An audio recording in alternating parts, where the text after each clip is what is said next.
Ардақты әлеумет, Алматыда жер сілкінді. Қандай қателіктерге жол берілді? Бірінші, ТЖМ, ТЖД дегендер кешігіп барып іске қосылды. Сейсмология орталығы да Алматыдағы солай. Ол кезде халықтың бойын паника билеп алған. Бұл кезде үрейлі жұрт желілердегі түрлі қауесеттерді естіп, ойлары сан саққа жүгіріп кеткен. Онан соң әлгі ТЖД, ТЖМ, дағдарыс орталығы, сейсмология орталығы дегендер сол паникамен күресуге күш жұмсады. Екінші, Магнум секілді конструкциялық ғимараттар осы дүмпудің өзінде шатырлап, шайқалып кетті. Бұл көп қабатты тұрғын үйлерді айтпағанда, демек олардың сейсмо шыдамдылығын қатаң тексеру керек. Үшінші, аспанда бұлыт көрінсе, арандары ашылып кететін таксистердің тағы да есіргені желіде тарап жатыр. Алматыдан Ұзынағашқа дейін 20 мың теңге сұраған. Құдай пейілге береді. Мұндай дағдарысты жағдайдан пайда тауып қалуды ойлағандардың алдынан түбі шығады. Ол анық. Төртінші, жер дүмпуі өткелі неше сағат болды. Әншейінде SMS жіберіп жататын 112-ден әлі хабарлама келген жоқ. Маған бұл жер сілкіністің ошағы Қырғызстан мен Қытайда, Алматы мен Жетісу, тағы басқа облыстарда дүмпу сезілуі мүмкін. Саспаңыздар, қауесеттерге ермеңіздер, ресми ақпаратқа ғана сеніңіздер деген ескертпені алдын ала немесе дәл сол уақытта таратып қойса, мұндай паника бола қоймас еді.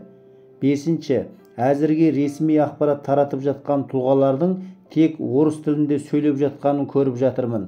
Қазақ тілді аудиторияны қамти алмауда. Бұл өрескел қателік. Құдай жамандықтан аулақ қылсын.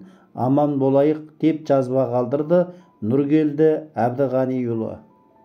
Құрметті қалайық, бүгін Алматы жұртшылығы түн ұйқысын 4 бөліп әбігерге салынды.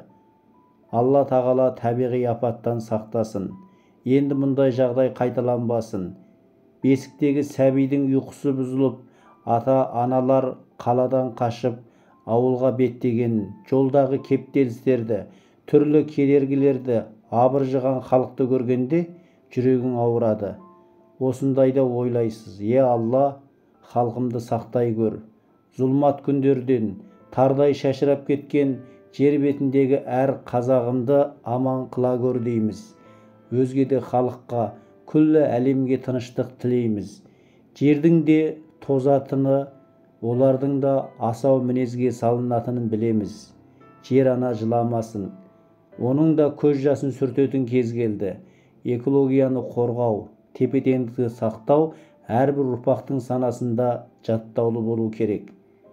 Ойланыңыздар, бүгін бар өмір, ертең басқаша. 1-2 секундта тербелген дүние өмірдің қаншалықты тәттілігін сездірді.